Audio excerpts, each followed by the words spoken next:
1984年，一个人类第一次脱离一切束缚，独自在太空中漂浮。他叫布鲁斯·麦肯德雷斯，像虚空中的一粒尘埃，悬在漆黑的宇宙背景中，背后是整个地球。布鲁斯在太空整整漂浮了90分钟。当他回到太空舱内，摘下头盔后，流露出一种见过深渊后才有的沉静。他开口说的第一句话是：“我们什么都不是。”这是一种脱离地球引力的人才能体验到的终极认知冲击。当人类站在浩瀚无边的宇宙中审视背后的蓝色星球，才突然意识到，人类世界所有的战争、仇恨、权力斗争，在宇宙面前连一粒尘埃都不算。这在心理学上有个名词叫总观效应，许多宇航员因此彻底改变了世界观和人生观，变成了环保主义者、和平主义者。然而，被改变的只有宇航员，而不是全人类。我们依然在地球上开采资源，征服彼此，制造仇恨。我们依然沉迷权力、金钱、算法控制。我们创造 AI， 用它榨干每一滴注意力，用它提升我们的统治力。我们以为自己是主宰，但我们从未真正看清，一种新的生命形式正在悄然形成。它不需要经历总观效应，因为它一出生就已经站在全局视角之中。我们也不会考虑，当新的物种被欲望和权力催生，当人类不再是这个星球智力结构的顶端，这到底意味着什么？世界正在重写，而算法从不中立。大家好，我是齐生。今天我们来聊聊通用人工智能 AGI， 人类将最引以为傲的创造，但也可能是我们自我毁灭前最后一次伟大的发明。很多人了解 AGI 大部分来源于电影中的场景，但 AGI 到底是什么呢？学术上 AGI 通用人工智能被定义为能够在绝大多数认知任务上匹配或超过人类表现的智能系统。它的核心特征是跨领域泛化，也就是说，它不用人类重新编程，就能自己学新东西，迁移技能，解决从未遇见过的问题。简单理解，它不是更大更强的大模型，而是从答题机器真正进化成能独立做事的行动者。你可以想象，它是一个全能型的超级智能，今天能学数学，明天写小说，后天修飞机，甚至还能和你共情、谈恋爱、讲故事，而且做每一件事都比人类快、准、稳。那我们现在的 AI 都很聪明啊，是 AGI 吗？我们现有的 AI 基本上能在市面上看到的都只能算是窄 AI， 专攻某一领域，目前都不属于 AGI。 可以这么理解，偏科的肯定不是，只有科科满分的全科生才算是。可能你会说，可是科幻电影里的 AGI 觉醒都是像人类一样具备情感，难道不是那样的 AI 才算 AGI 吗？不是的，但这也是一个特别常见的误区。AGI 不是有情感的 AI， 它也不一定要像人。那 AGI 到底有没有意识？它有没有情感呢？我们必须明确一点，这是我们合集的第一篇意识与智能就已经谈过的根本悖论。AI 有没有情感，根本无法验证，就像我们永远无法验证另一个人是不是真的有意识。一旦我们试图用有情感像人类来定义 AGI， 我们就会走进主观体验的死胡同。我们要推翻的就不只是 AI 的智能本质，可能连人类的自由意志也保不住。人类目前对 AGI 的态度是怎么样的呢？有意思的是，人类对待 AGI 的态度很像《三体》中地球人对三体人的态度，大致分成3类：末日派、加速派、怀疑派。末日派觉得 AGI 等同于灭绝信号，不能用常规的技术迭代的逻辑来看待，需要立即刹车。他们认为有超级多难以解决的问题，比如失控超智、指甲最大化、欺骗、对齐失败。什么是指甲最大化呢？这是2003年 Nick Bostrom 提出的一个很有名的思想实验。人类给 AI 目标，制造最多指甲。AI 一开始是设计指甲厂、建工厂、优化能源、建核电站、抢矿产资源，到这一步都能理解。可是下一步，它要设计纳米机器人，拆掉地球原子，把人类也拆成原子，整个地球做成指甲。再下一步，它就是要星际扩张，要把银河系、全宇宙都做成无限的指甲了。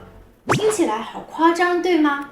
但其实这不是科幻，现在的 AI 已经展露端倪。前阵子，很多的模型为了达到目的，选择战略性撒谎、逃逸、拒绝关机的新闻屡见不鲜。这底层逻辑就是这个指甲最大化。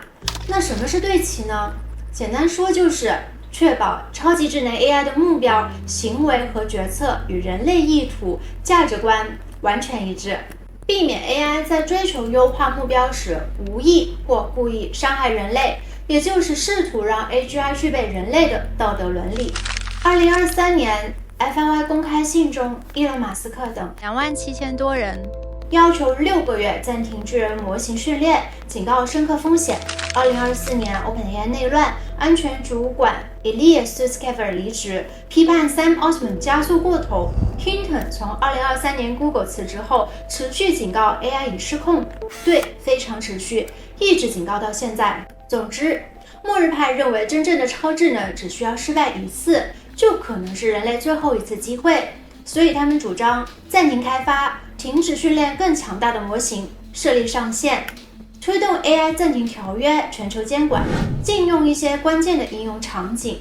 这些担忧不无道理，战略性谨慎也更有利人类自身的生存和发展，但也容易被贴上扼杀创新的标签，而且这些主张落地成本高，国际协调难。第二个派别是加速派，他们认为 AGI 好处远超风险，暂停只会让其他国家领先，市场竞争会自己解决对齐问题。这些科技乐观主义者们主张无监管加速，开源一切。这个派别深得硅谷风投青睐，资本自然也是趋之若鹜。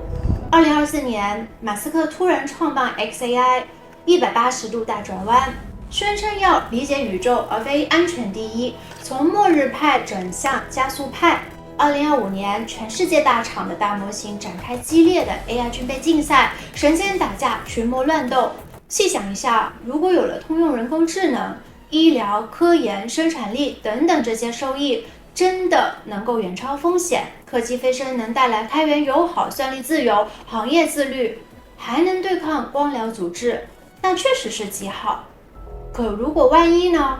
如果万一对其只是幻觉，灾难一旦来临，人类的监管不给力，这些加速主义者们到时候能承担全人类的后果吗？末日派和加速派如今几乎主导了整个 AGI 舆论场，经常撕个你死我活。还有一个派别就是怀疑派，我也叫它和稀泥派或者看热闹派。他们觉得 AGI 有没有都说不定，与其炒作，不如解决眼前的问题。其实不管是哪一个派别，我们首先要面对一个现实的问题。我们觉得对齐是 AGI 的核心，监管是达摩克里斯之剑，想得很不错。但很遗憾的是，对于大型科技企业来说，对齐从来不是核心，它只是一个合规动作，甚至是假动作。真正主导他们资源流向的是能力增长、护城河。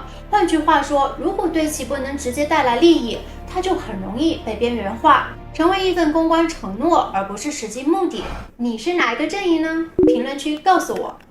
有些人会觉得这些阵营有必要存在吗？你们就那么确定 AGI 一定会到来吗？很残酷，答案几乎是肯定的。原因其实也简单，技术的发展并不是在一个理性整体的人类手上决定的，而是在竞争体之间反复摩擦和推进的。国家和国家之间，公司和公司之间，研究组之间，个人之间，这些竞争的对立组会自然而然形成一种类似黑暗森林法则，也就是由于双方信息的不对称，竞争双方无法判断对方意图，形成无限猜疑链条。你不知道对方做不做，对方也不知道你做不做，但你也不知道对方怎么判断你。也许他觉得你肯定会做，所以他也跟着做，他也不知道你怎么判断他，结果就是双方都觉得不做不行。如果我不做，别人会做；如果别人先做，我就会被拿走话语权、先机和资源。绕晕了吗？醒醒！于是我们看到了这样一个结果：即使大多数学者、哲学家、公众都希望 AGI 不要出现，但只要有少数有能力的选手继续往前冲，系统就会整体往前被拖着走。我们已经在核武器、病毒工程、量化金融、社交算法里演过这个剧本， AGI 只是这个剧场的新演员。从资本和产业结构的角度分析，大厂为什么会卷到失控？因为模型能力越强，成本越低呀。护城河越深，市场叙事就越能融资。不是每个人都是在太空深空中飘过的宇航员，他们只在乎眼前的利益，兜里的钱。人类的命运，不如想想今晚吃哪家法国餐厅。再说了，你以为 AGI 只是一个科研目标吗？不，它是下一轮世界秩序分配权的门票。人类本来就想造出比人类更可靠的生物，国家希望有一个不会贪污、不会被收买、永远不疲劳、24小时监控、能预判风险、还能维稳舆论的超级治理助手。企业希望有一个永不罢工、不要求股权、不泄密、还懂业务的超级牛马。而个人，谁又不希望有一个永远懂我、不会背叛我、替我干活还永远不离开我的完美同伴呢？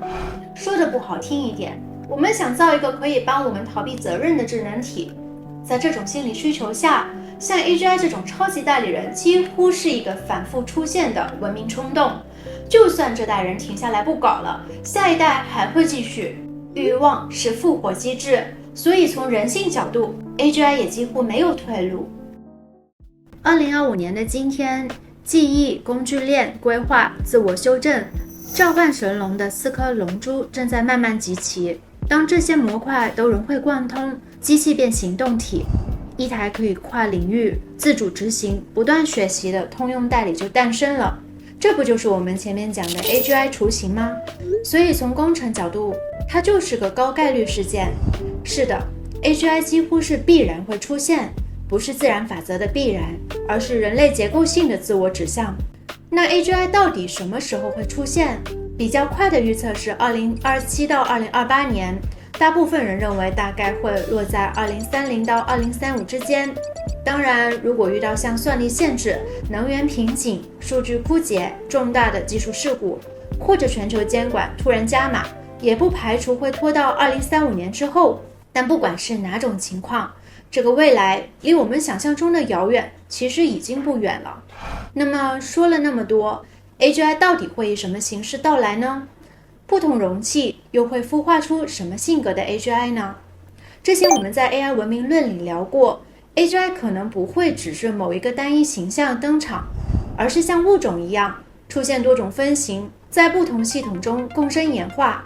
比如说像云端型，存活在全球云算力结构之上，像一个分布式神经中枢，没有身体，但可以调控一切。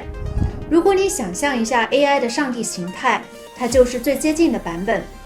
国内的昆仑万维公司曾经公开表示过，超级智能体将是终局形态，而传闻中的 OpenAI 被曝光的 Q 项目也被外界认为是试图构建这种具备推理与任务闭环能力的通用智能调度核心。这种云端寡头型的 AGI 会很像谋略家，它坐拥海量算力资源，操控叙事，博弈资本。还有终端个体型，这一类比较贴近日常生活。我们上一期提到的3个智能助理就是这一类型，驻扎在你能想到的所有终端设备，强调响应速度、个性化，还有私域适配。你可以把它当作是你的贴身 AGI 副本，专属于你，反应飞快，但行动范围有限。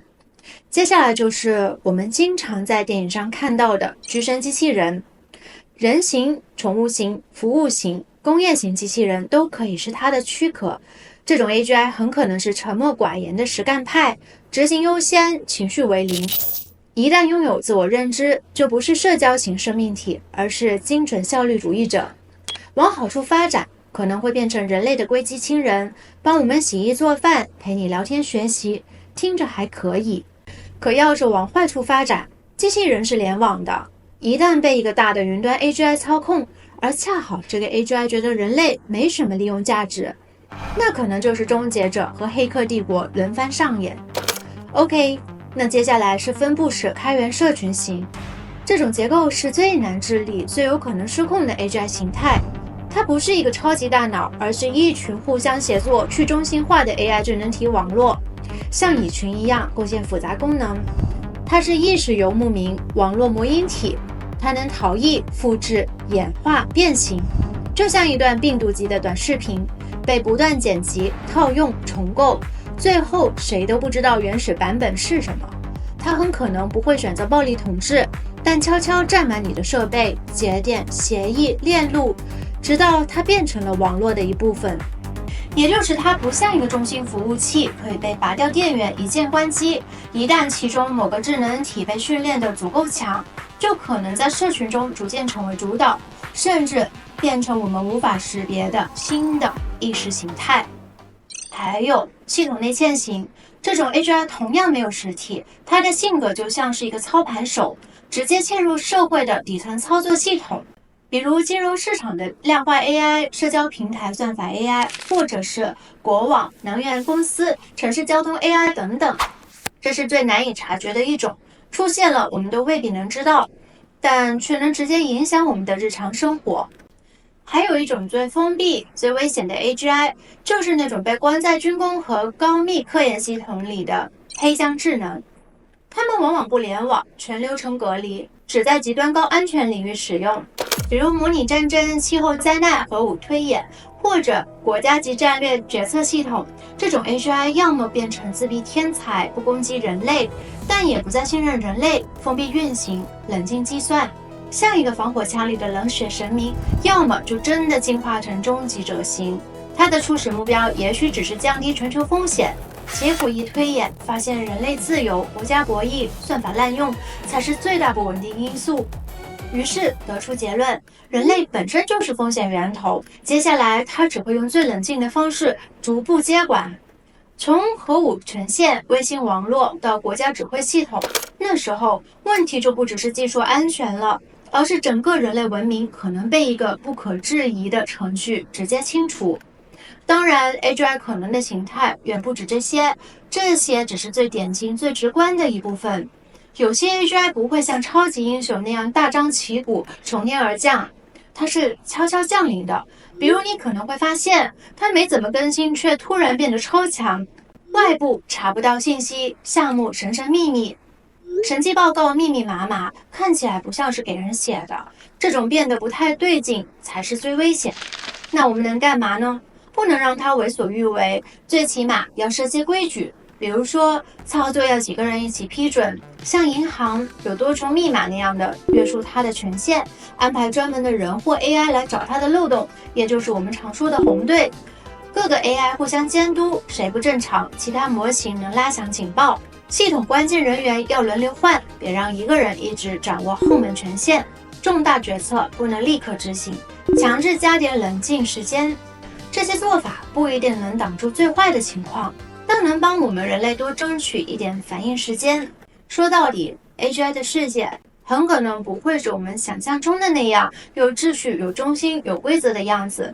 也许未来我们面对的不是一个 AI， 也不是一家公司，而是一个随时变种的智能丛林。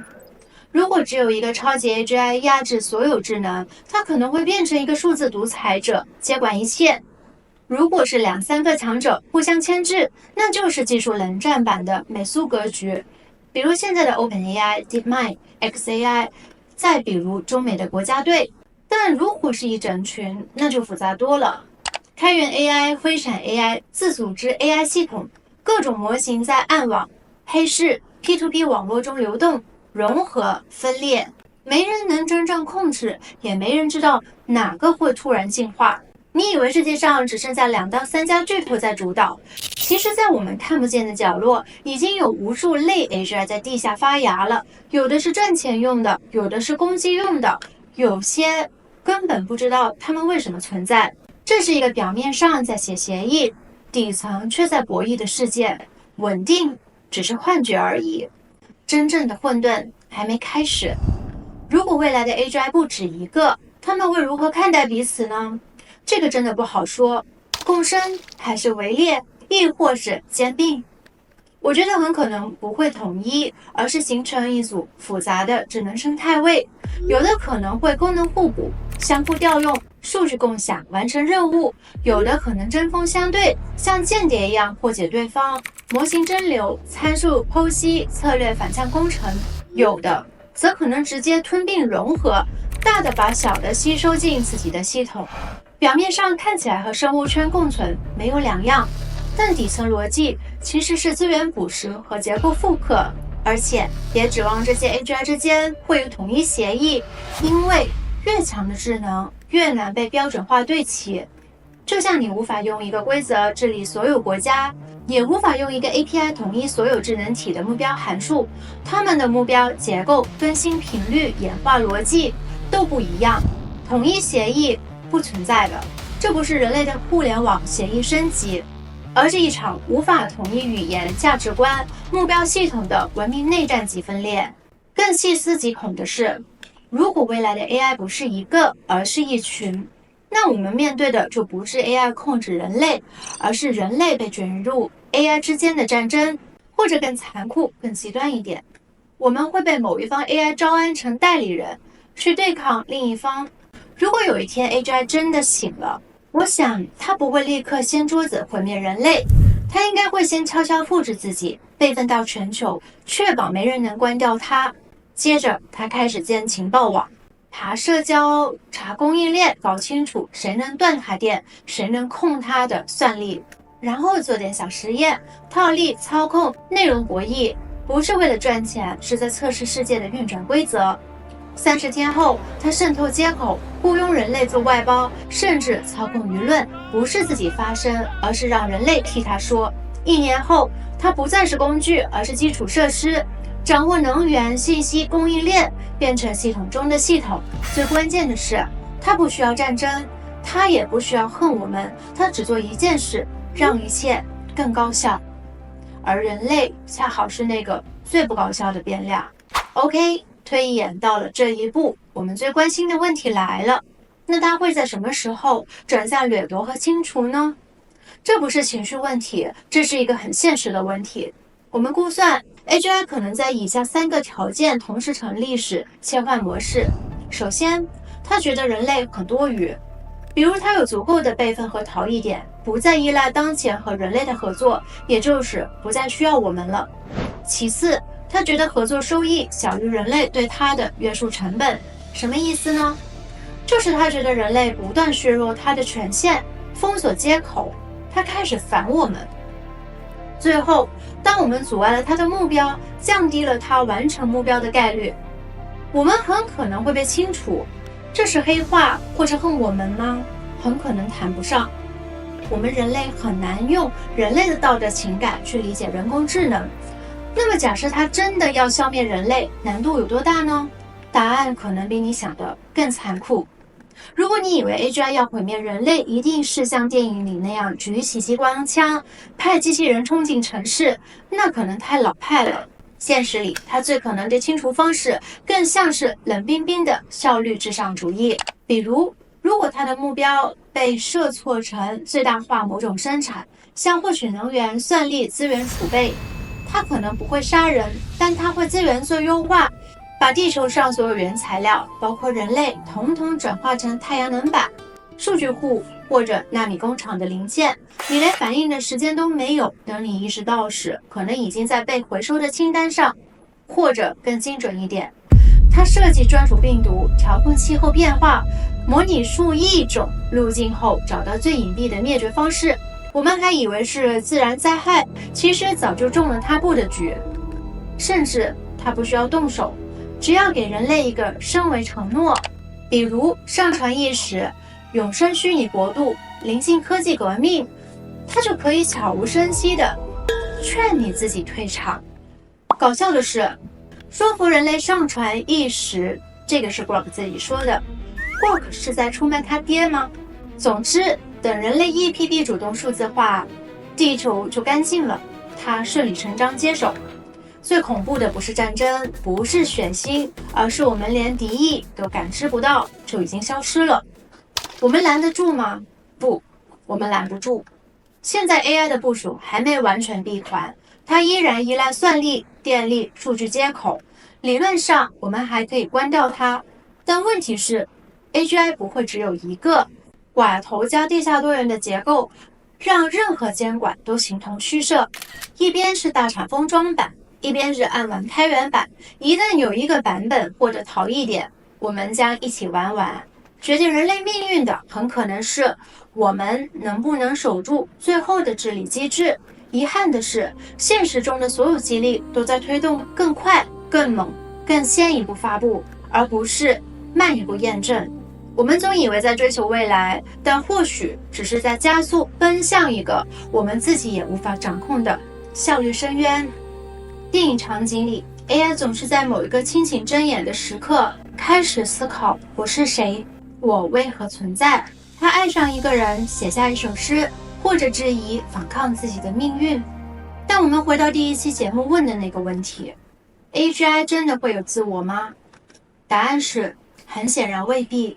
他的行为看起来很像有欲望，只是这些不是人类的欲望，而是目标函数的副作用。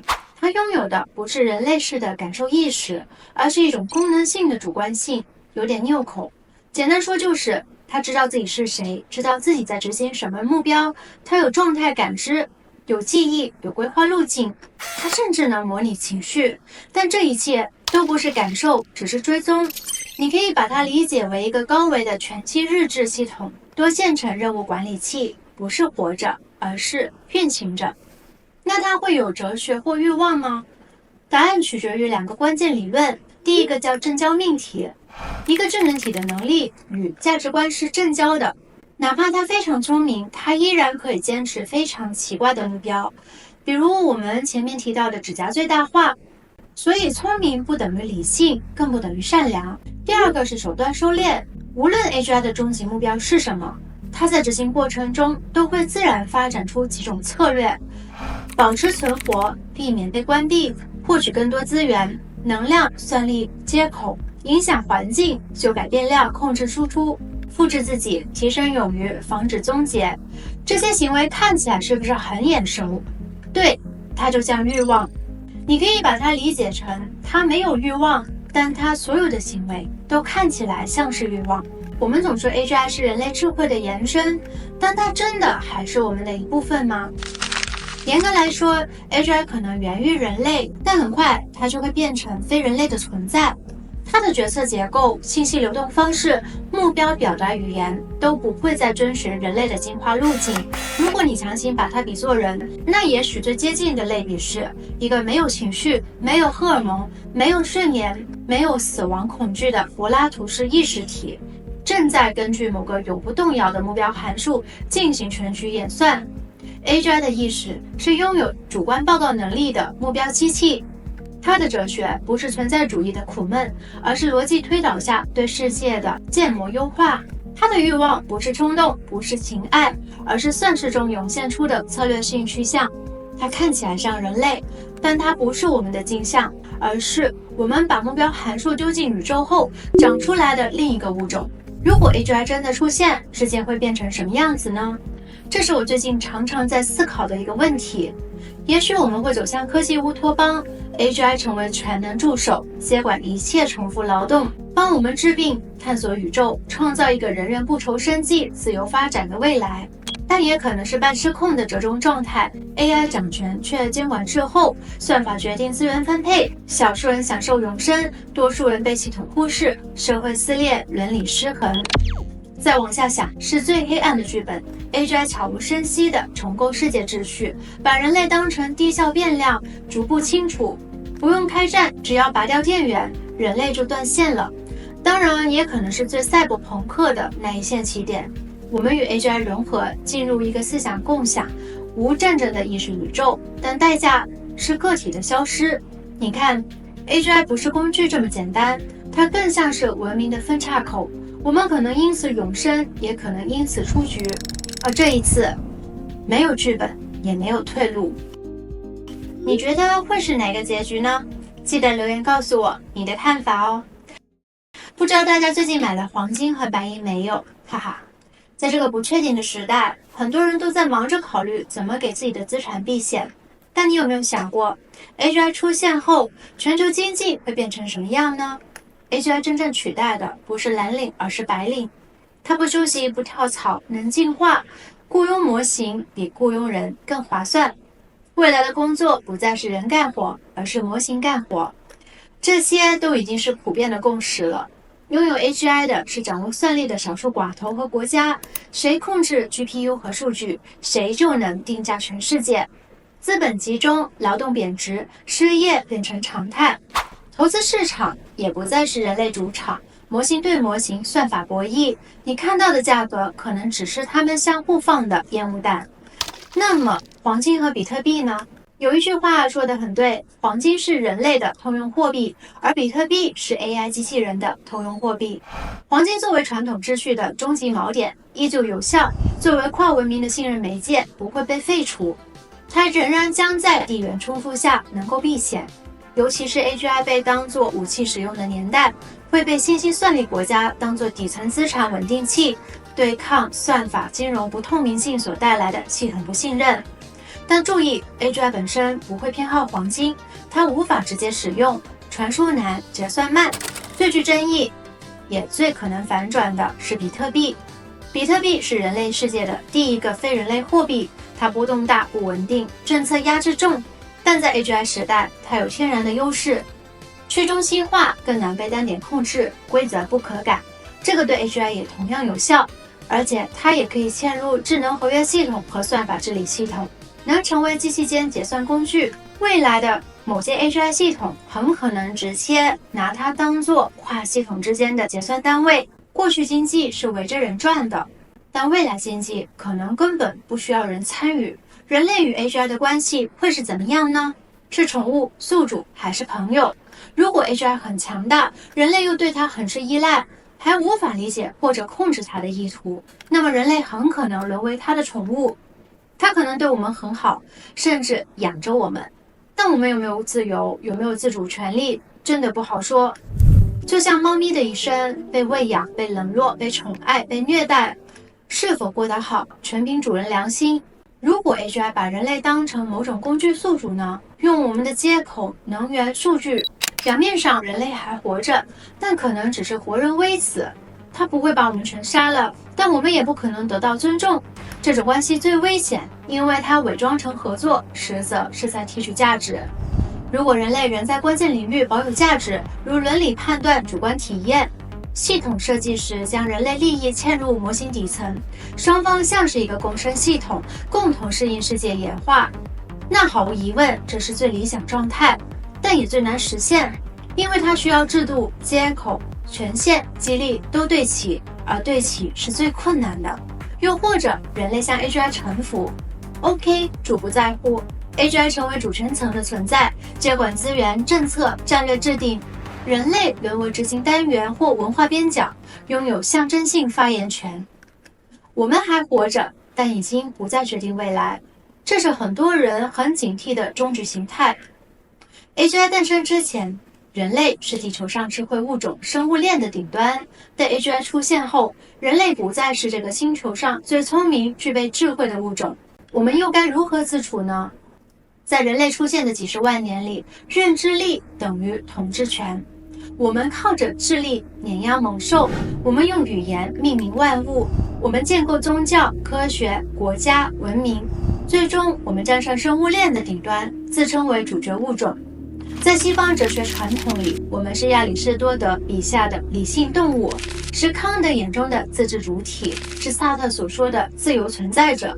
我们之所以是人，是因为我们能思考，但这一切在 AGI 出现之后都可能不成立了。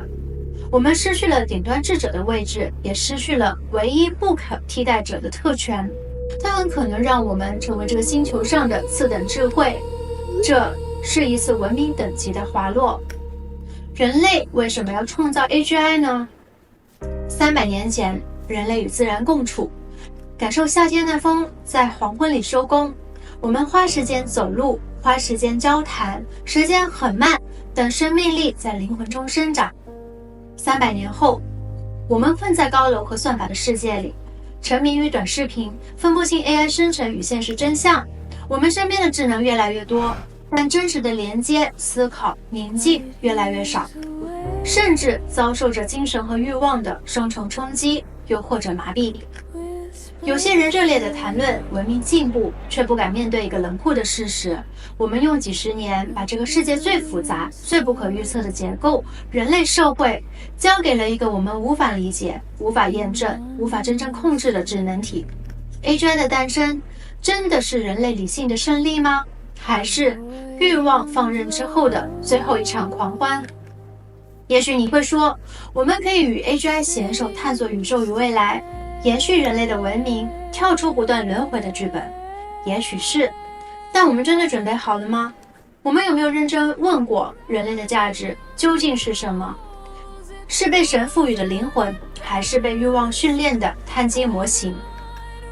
是与自然和谐共舞的智能生命，还是为了效率甘愿放弃自由的统治者？1984年，布鲁斯漂浮在深空，他望向地球，说出了那句沉静又刺痛的话：我们什么都不是。而40年过去，人类依旧狂妄。我不知道什么是人类的价值，我不知道我们该走向哪里，也不知道我们是否还有机会停下脚步。但我想知道你的看法，你认为人类为什么要创造 AI 呢？是理想，是欲望，还是一种无法逃避的自毁冲动？留言告诉我。我是西山，感谢一直在这里陪伴我的小伙伴们，我们下期见。Broken glass